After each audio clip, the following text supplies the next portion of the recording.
Alright, let's go. Number 10. Metallurgy and the End of the Stone Age.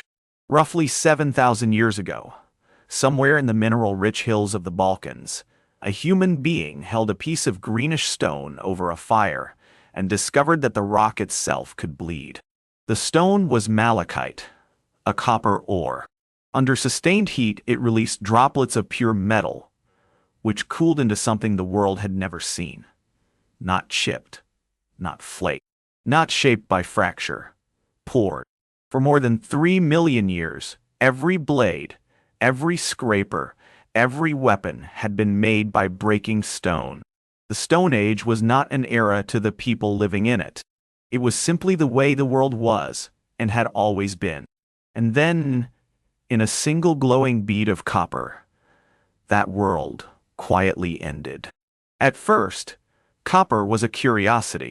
It was soft, almost useless for tools, and it was treated like what it truly was, a kind of magic. People wore it. They buried their dead with it. They understood, long before they could explain it, that they had crossed a line. Then came the second discovery. Someone, somewhere, mixed copper with a little tin, and the result was bronze. A metal harder than anything that had come before. Bronze held an edge. Bronze could be cast into the same shape 1,000 times. Suddenly, tools were identical, repeatable, manufactured. With metal came specialists. The smith did not hunt and did not farm. He stayed by his fire and his molds, and the village fed him, because what he made was worth more than the food he did not gather. This was something new in human history. A person whose entire value was knowledge held in the hands. And metal did something darker too. The same skill that cast a plow cast a sword. The first true armies were armies of bronze, and the people who controlled the metal controlled everything around them. To understand how strange this moment was, you have to understand what came before it. For longer than we can truly imagine, the materials of human life were fixed. Stone, wood, bone, hide. These were the only things our ancestors had ever worked with, and the rules of those materials were absolute. You could break a stone, but you could never make it flow. You could carve bone, but you could never pour it into a shape. The physical world had hard limits, and everyone simply lived inside them. Metallurgy shattered those limits. Here was a substance that was solid one moment and liquid the next, that could be shaped, melted down, and shaped again, that could be made sharper than stone, and yet would not shatter when it struck. To the first people who saw it, this was not technology. It was closer to sorcery. And consider what it asked of them. To smelt copper, you need temperatures of over 1,000 degrees, far hotter than an ordinary cooking fire. Someone had to learn to build special furnaces, to force air into the flames, to recognize which dull rocks hid metal inside them. This was not a lucky accident stumbled upon in an afternoon. It was the result of countless experiments, passed down and refined across generations, by people we would call chemists if they had lived in any later age. And once the secret was out, it spread like wildfire, because the advantage it gave was simply too enormous to ignore. And metal rewrote the map of power. Copper ore is not found everywhere. Tin is rarer still, scattered in only a handful of places across the ancient world. So for the first time, where you happen to live could make you rich or leave you helpless. The people who sat on the ore, or who controlled the long trade routes that carried it, suddenly held the keys to the new age. Distant lands that had never needed each other were now bound together by the hunger for metal, and the first great trade networks stretched across seas and mountains to feed the furnaces. With trade came contact, and with contact came the spread of ideas, faster than ever before. The Stone Age had lasted 3 million years. The age that replaced it would change everything in just a few thousand. Number 9. The wheel. It feels like the most obvious invention in the world. A circle that rolls.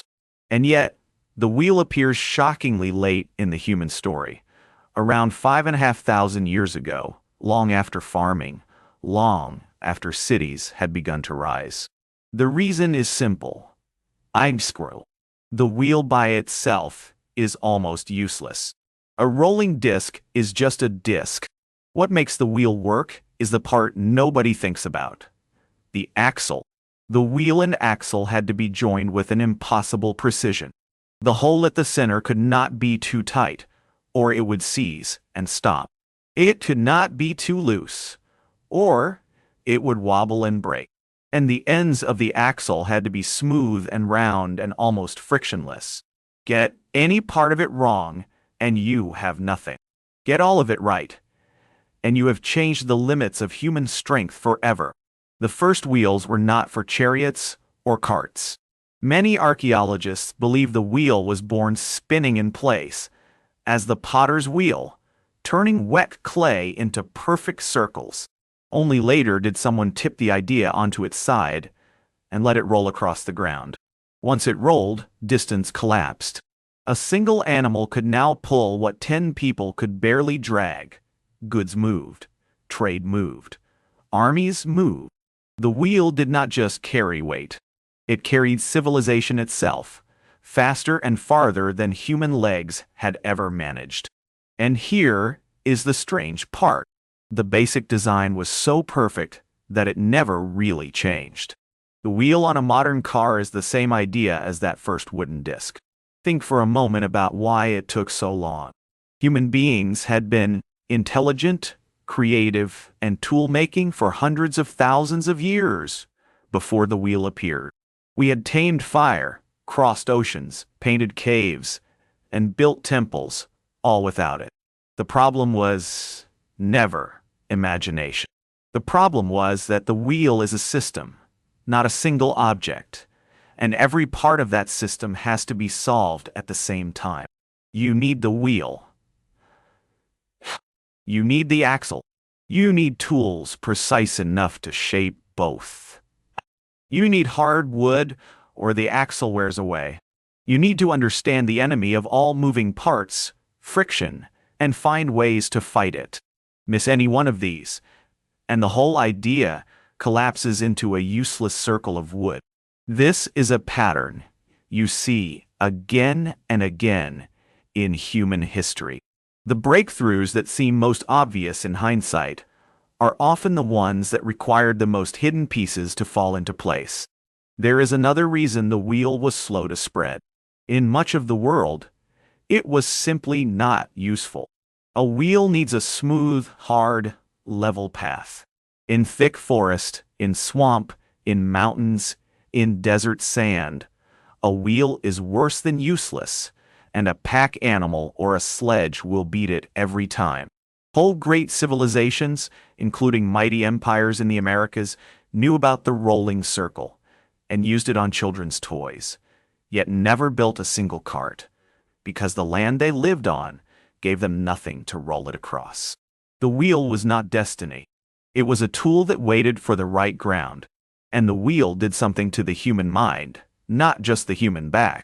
It was perhaps the first time people built a machine in the truest sense, a device with moving parts that worked together to multiply human effort. Before the wheel, tools were extensions of the body, a sharper hand, a longer arm. The wheel was different. It had no equal in nature. No animal runs on wheels, no plant grows them. It was a purely human idea, conjured out of the mind and imposed upon the world. In that sense, the wheel was a doorway. Once people understood that they could build mechanisms, that parts could turn and pull and lift in clever combination, the whole future of machines lay open before them. Every gear, every engine, every turbine that hums in the modern world turns because, long ago, someone first made a circle roll. We did not improve the wheel. We simply found new things for it to carry. Number 8. Pottery and the invention of storage. Before pottery, food was a problem that had to be solved every single day. You could not keep liquid. You could not protect grain from damp and rats. You could not boil what you could not hold over a fire. Then, deep in the Ice Age, people discovered that soft river clay, shaped by hand and baked in a fire, turned into something hard, waterproof, and almost permanent. A pot is one of the first times a human being took a soft, formless material and used fire to transform it into something with entirely new properties. It was, in a quiet way, the first chemistry. With pottery, food could finally be stored. A good harvest no longer had to be eaten before it spoiled. It could be sealed away against the lean months, against winter, against famine. For the first time, a family could hold a surplus, and a surplus changes everything. A pot also let people cook in new ways. You could boil, you could stew, you could soften tough grains and roots and bones into food that the very young and the very old could eat. More survived. More children lived. And there is something else hidden in those clay walls. Every pot was decorated. People pressed patterns into the wet clay, marked it, made it theirs. The shape of a pot, the style of its lines, became a signature. Thousands of years later, archaeologists still trace whole peoples across the map by following the pottery they left behind. It is hard from where we stand today to feel how profound storage really was. We live surrounded by abundance, with food available every hour of every day. But for almost the entire human story, hunger was the shadow that never left. A successful hunt fed you today and told you nothing about tomorrow. A patch of ripe fruit was a feast for a week and then gone. Life was lived on the knife's edge of the present, because there was no way to hold on to the good times when they came. The pot changed the shape of time itself. Suddenly, the bounty of autumn could be carried into the depths of winter. The fat years could be saved against the lean ones. A person could, for the first time, plan, because a person could finally save. And once you can store wealth, you can accumulate it. And once you can accumulate it, some people begin to hold more than others. Many historians believe that the simple clay pot is one of the quiet ancestors of inequality itself, the first step on the long road from a band of equals to a world of haves and have-nots. There is one more thing those fired vessels gave us. Because clay survives in the ground for thousands of years when almost everything else rots away, broken pottery is one of the richest records we have of the vanished past. And pottery quietly rewired the way people live together. A pot is heavy and fragile. It does not travel well. For a wandering band of hunters, carrying a load of clay vessels makes no sense at all. But for people who had begun to settle, to stay in one place through the turning of the year, the pot was perfect. The two ideas fed each other. Settling down made pottery worth having, and pottery made settling down easier to bear. Slowly, the rhythm of human life shifted from the endless walk to the rooted home, from the camp to the village.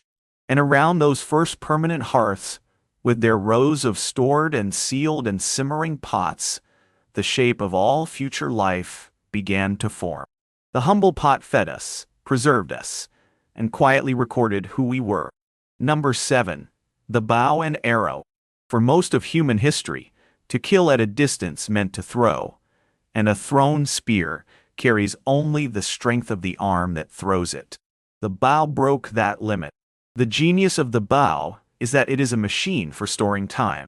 A hunter draws the string slowly, over a full second, pouring the strength of the whole body into the bend of the wood. And then, in an instant, the bow gives all of that stored energy back at once, far faster and far harder than any arm could throw.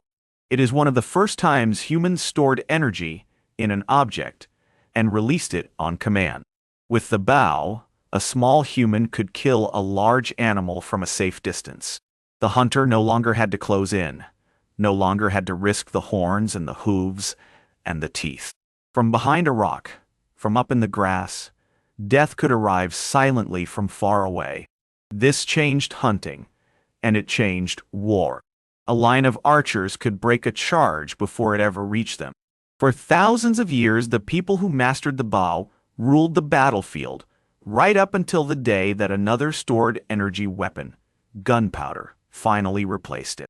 But the deeper lesson of the bow is not about killing. It is about leverage. The bow is proof that a weak creature with a clever tool can overpower a strong one. The bow was also one of the first weapons that demanded real craftsmanship to make, not just to use. A good bow is a careful balance of tension and flexibility, cut from exactly the right wood, seasoned and shaped so that it bends without breaking and snaps back without cracking. The string had to be strong and thin and even. The arrows had to be straight, balanced, and tipped with a worked stone point, and fletched with feathers so they flew true. A single arrow was the work of hours, the product of many separate skills combined. To own a bow was to carry the accumulated knowledge of generations in your hands.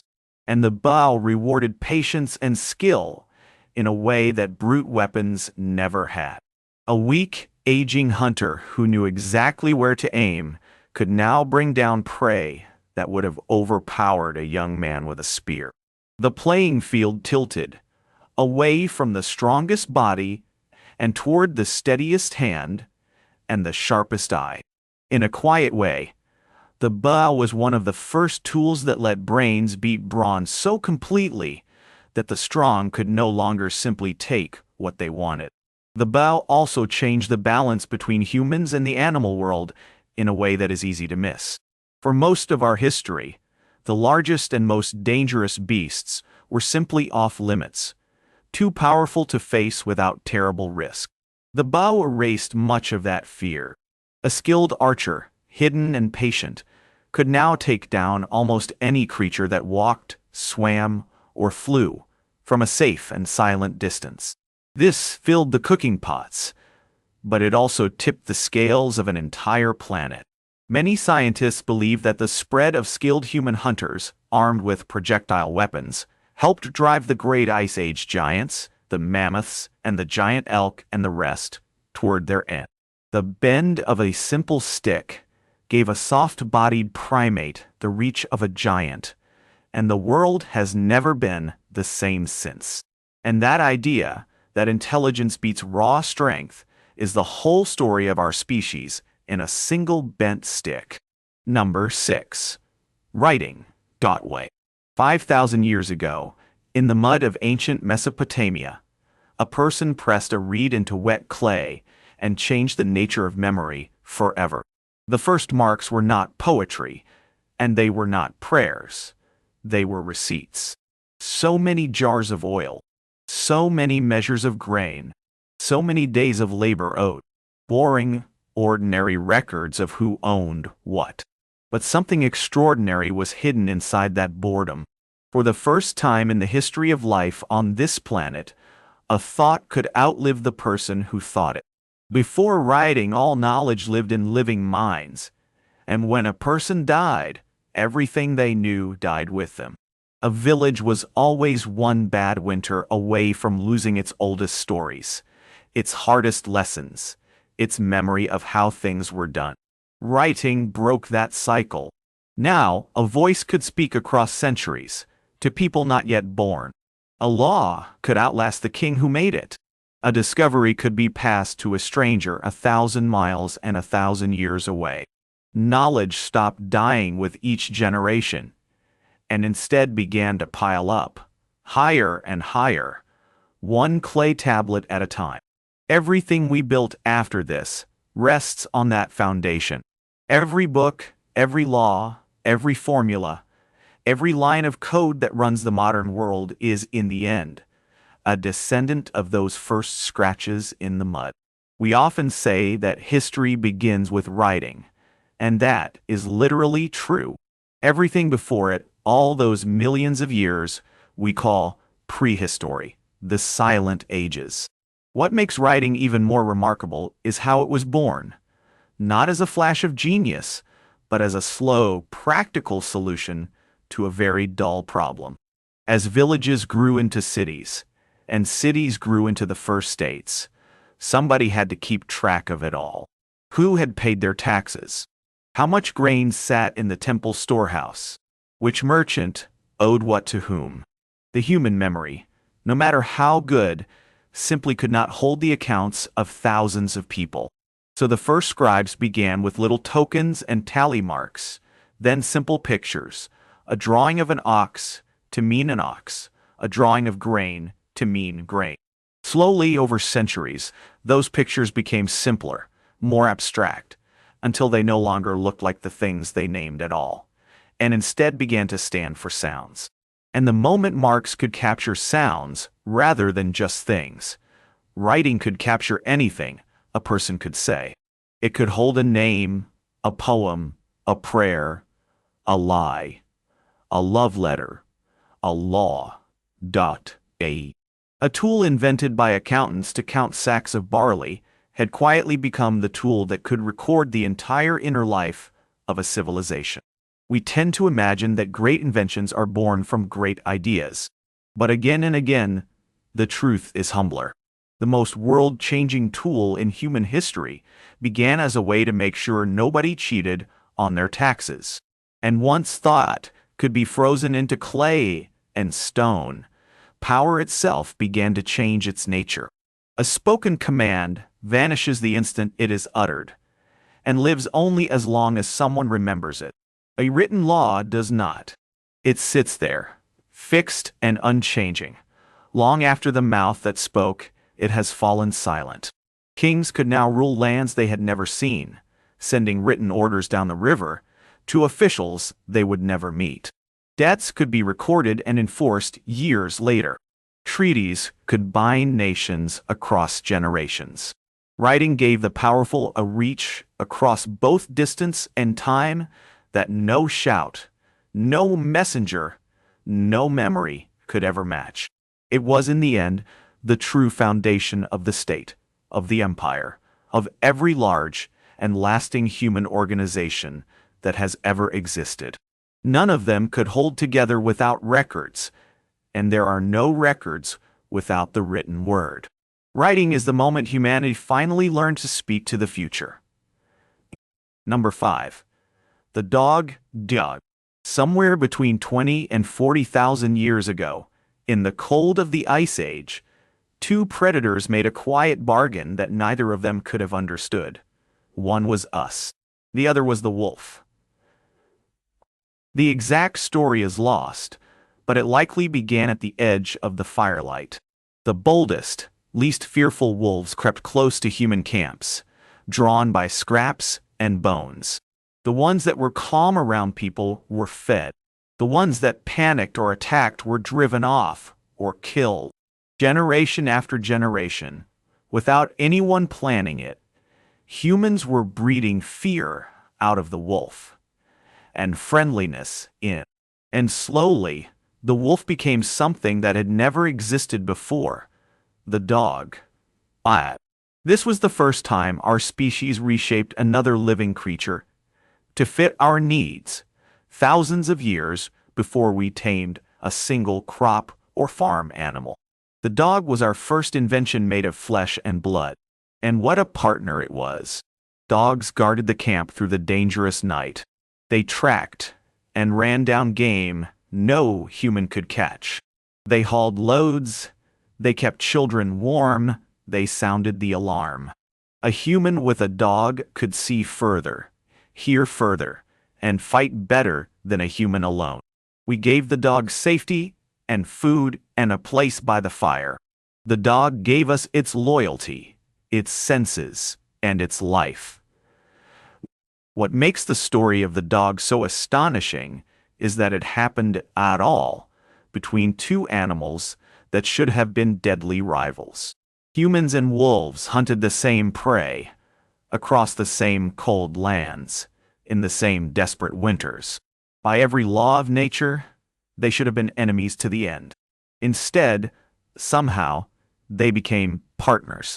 And the partnership ran so deep that it reshaped both sides. Dogs evolved to read us in a way no other animal can. A dog watches your face, follows your pointing finger, and seems to understand your moods, skills that even our closest cousins, the great apes, simply do not have. We did not just tame the wolf. We taught it over thousands of years to pay attention to us, and it taught itself to love us. And the changes were physical too. The fearsome wolf softened into 1,000 shapes, from tiny lapdogs to giant hounds. Every one of them descended from those first brave animals at the edge of the firelight. In a very real sense, the dog is the first proof that we could take the raw material of nature and bend it, slowly and patiently, into something new. Long before we shaped metal or grain, we shaped a living mind to walk beside us. And the dog opened a door in the human imagination that would never close again. Once our ancestors had seen that a wild and dangerous animal could be turned, over time, into a willing partner, the idea was loose in the world. If the wolf could become the dog, what else might be tamed? What else might be bent to serve? In the thousands of years that followed, the same patient logic was turned on sheep and goats, on cattle and pigs and horses, until human beings were surrounded by a whole living machinery of tamed creatures that fed them, clothed them, and carried them. But the dog was first. The dog was the proof of concept, the creature that taught us we did not have to accept nature as we found it, that we could reach into it and reshape it to our will. It is the oldest friendship our species has ever known, and after tens of thousands of years, it has never once been broken. Number 4. Cave painting and the birth of the symbol. Deep inside caves across the world, in chambers so dark and so deep that no daylight has ever reached them, our ancestors left something that still stops us cold today: paintings. Herds of bulls and horses and deer galloping across stone walls, painted by firelight more than 30,000 years ago. They are not crude. They are not the clumsy scratchings of primitive minds. They are beautiful. The artists understood movement and perspective and the swell of a living muscle. But the truly important thing is not how well they painted. It is that they painted at all. Okramsai, Nati May, Do, Chai, Aki, Eli Ride, Habiatur, Artur Said, Shooty Pharisee. A cave painting is a symbol. It is a horse that is not a horse, an image that stands in for the real thing. And the ability to make one thing represent another is perhaps the single most powerful trick the human mind has ever learned. It is the same ability that lets a sound stand for an idea, which is language. The same ability that lets a mark stand for a sound, which is writing. The same ability that lets a coin stand for a cow, which is money. When that first artist crushed colored earth, mixed it with fat and spit, and reached up in the flickering dark to make a mark that meant something, they were doing something no animal had ever done. They were thinking in symbols. Everything that makes us human, every story, every god, every nation, every dream, grows from that one impossible idea, that a thing can stand for another thing. Stand for a moment in one of those caves, in your imagination. The way in is long and narrow and utterly black. The artists had to crawl for hours, deep underground, carrying nothing but a small, flickering lamp of burning fat. They were not decorating a home. No one lived in those deep chambers. They went down into the dark, into the cold belly of the earth, for one reason only: to make images that mattered enough to risk the journey. We do not know exactly what those paintings meant to them. Perhaps they were magic, a way to call the herds, to guarantee the hunt. Perhaps they were sacred, the first temples. Perhaps they were stories, told and retold by firelight on the stone. But whatever they meant, they proved something Staggering. 30,000 years ago, human beings already had an inner world. They had imagination, belief, and the burning need to express it. The people who made these were not half-formed brutes inching toward humanity. They were us, complete, with the same restless minds and the same hunger for meaning. And here is the thread that ties this whole list together. The symbol that lives on a cave wall is the same kind of thing as a word, a number, a letter, a flag, a price. Every one of them is a thing that stands for another thing. And art, once it began, never stopped, because it answered a need as deep as hunger. The same impulse that drove a hand to paint a bull on a cave wall 30,000 years ago drives every song, every statue, every story, every film ever made. We are the creature that cannot simply live through its experiences, but must capture them, shape them, and hand them on. Through art, a single moment, a hunt, a loss, a vision, could be lifted out of time and made to last. A feeling in one chest could be poured onto a wall and felt again, ages later, in the chest of a stranger. This is a kind of immortality, the only kind our ancestors could reach. The hunters who painted those caves are gone, their names and their voices lost beyond all recovery. And yet we still stand before their work and feel, across 30,000 years, exactly what they wanted us to feel. The cave was the first canvas, and the human mind has been painting ever since. Number 3. Agriculture and the control of seeds. For 300,000 years, our ancestors followed the food. They walked where the herds walked. They picked what the seasons offered. They were guests in the world, taking only what nature happened to give. Then, around 12,000 years ago, in the hills of the Fertile Crescent, someone noticed something simple and terrifying. A dropped seed became a plant. A saved seed became a harvest. They stopped chasing food, and they started growing it. They cleared the land. They pulled the weeds. They saved the best seeds for the next year. And slowly, generation by generation, they bent wild grasses to their will, until the plants could no longer even survive without us. The cost was brutal. The backs of farmers bent under endless labor. Their teeth rotted on soft grain. New diseases jumped from the animals they now crowded against. In many ways, the first farmers lived shorter, harder lives than the hunters who came before them. But agriculture had one overwhelming power. It could feed enormous numbers of people in one small place. And for the first time, food could be stored, food could be counted, and food could be owned. A village could now feed people who did not farm at all. Builders, soldiers, priests, kings. Out of that single idea came surplus.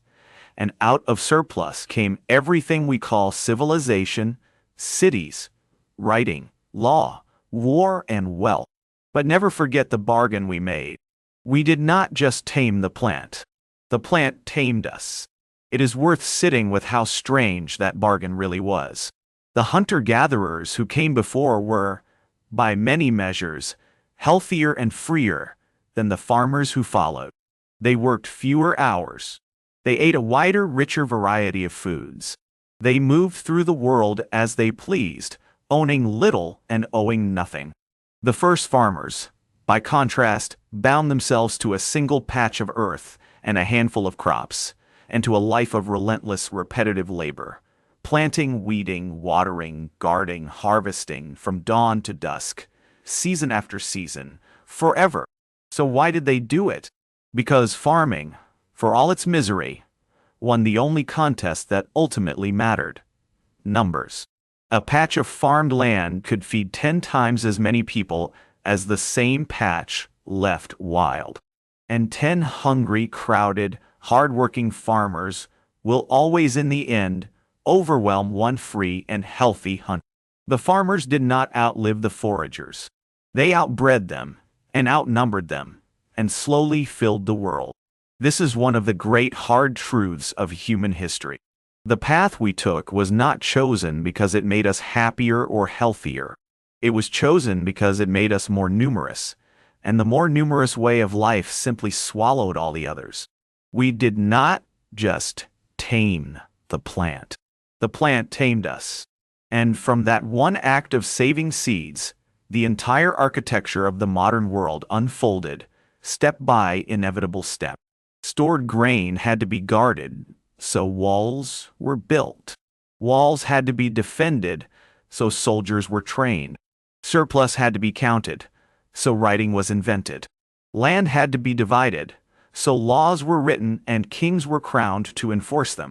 Almost everything we think of as civilization, the city, the state, money, taxes, armies, priests, and property itself, can be traced back to that first deliberate handful of seeds pressed into the soil. It was not a single invention so much as the seed of every invention that came after. The farmer who first chose to plant rather than wander could not possibly have known what they were starting. They were only trying to make it through the next hungry year. But in that small practical choice lay the blueprint of empires. We did not just tame the plant.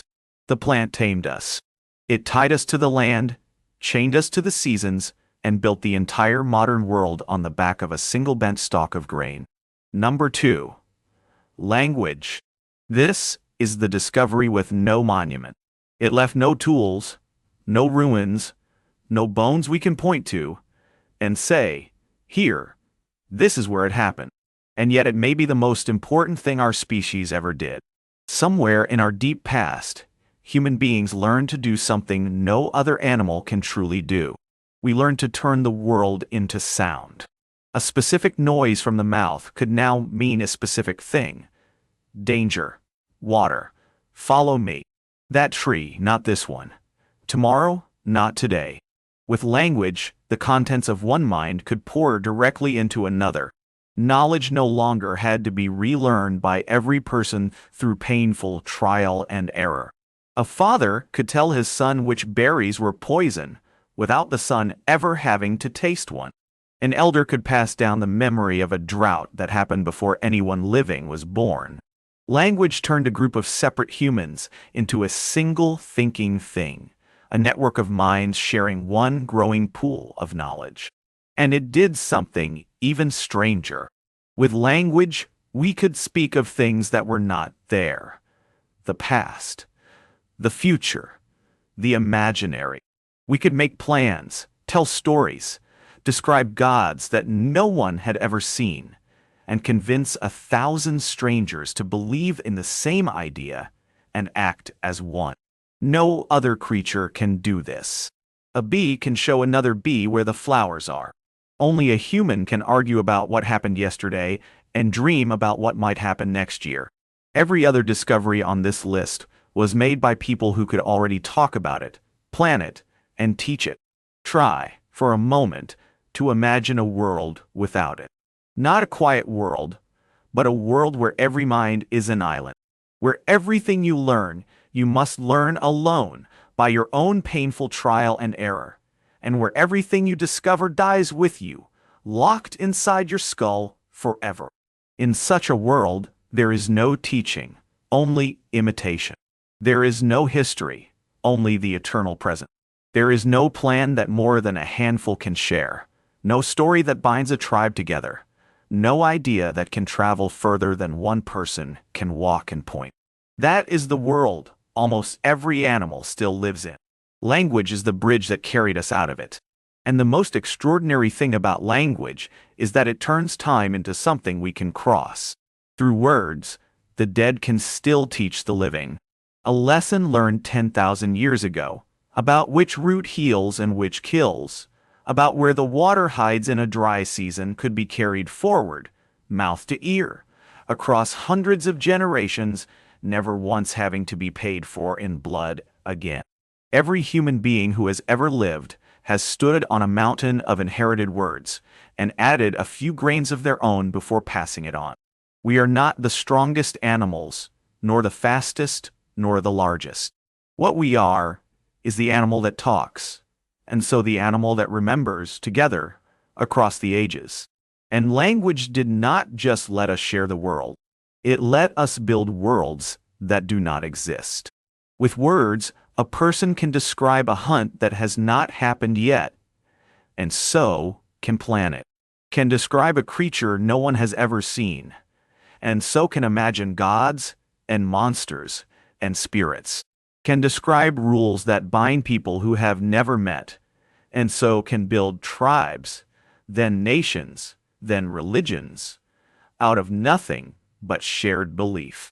Every kingdom, every law, every faith, every company, every country is, at bottom, a story that enough people agreed to believe. None of these things can be seen or touched. They exist only in the shared imagination, held together entirely by language. This is the deepest magic of all. The same tool that let a hunter say, "There is danger behind that hill," also let prophets and kings and dreamers say, "Here is who we are, and here is what we must do," and bind millions of strangers into a single will. No other animal can be ruled by an idea. Only the talking animal can be moved by words alone. Language is the discovery that made all the other discoveries possible. Number 1. Fire. Roughly 1 million years ago, in the dark of the deep past, a creature that was not quite us crouched in the night and made a decision that would echo through every age to come. It decided not to let the flame go out. At first, fire was simply stolen, snatched from a lightning-struck tree, carried home, and guarded like the most precious thing in the world. To lose it was to fall back into the cold and the dark, and the things that hunt in the dark. Then, slowly, our ancestors learned the deepest secret of all. They learned to make fire themselves, striking stone against stone, spinning wood until it smoked and caught. And once we could make fire at will, everything changed. Fire pushed back the night and the predators in it. Fire kept us warm enough to spread into lands that should have killed us, all the way to the edges of the ice. But the greatest gift of fire was hidden inside our food. Think about what a stomach really is. It is an engine for breaking food down, and that engine costs energy to run. A raw diet means enormous amounts of tough, low-value food, and hours upon hours of chewing and digesting just to survive. The great apes, our cousins, spend half their waking lives simply chewing. Cooking changed the math entirely. Heat does part of the work of digestion before the food ever reaches the mouth. It breaks down tough fibers, kills parasites, and unlocks calories that raw food keeps sealed away. A cooked meal gives back far more energy for far less effort than a raw one ever could. And that surplus of energy had to go somewhere. It went, scientists believe, into building and feeding the single most expensive organ in the entire human body, the brain. Our brains burn around a fifth of all the energy we consume, an impossible luxury for an animal eating raw.eat. Many researchers now believe it was cooking that paid for the human mind, that the campfire is, quite literally, the reason we can think the thoughts we are thinking right now. Around the fire, in the safe circle of its light, people gathered. They stayed awake past the dark. They talked. They told the first stories. They became, around those flames, something more than animals that survived the day. And fire gave us something beyond warmth and safety and food. It gave us the night.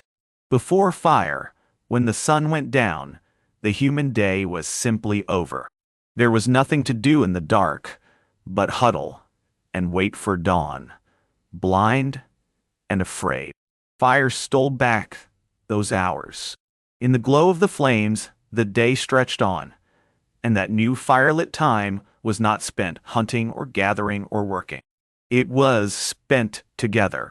People sat in the warm circle and did the things that fill the long evenings still. They talked, they remembered, they argued, they laughed, They passed down the old stories and invented new ones. Many believe that the campfire was the first true gathering place of our kind, the cradle of culture itself, the place where a band of animals slowly became a people with shared memories and shared dreams. We did not just discover fire. In the long firelit nights that followed, fire is what made us human. And every fire since then, in every hearth, in every furnace, in every engine that has ever turned, is the same fire, passed hand to hand across 1,000,000 years of nights. Those are 10 discoveries that changed the course of humanity. 10 quiet moments, scattered across millions of years, and every single one of them is still burning, still growing, still being written, right now, in you. If you want to see more discoveries that changed our world, click the video on screen now, and make sure to subscribe.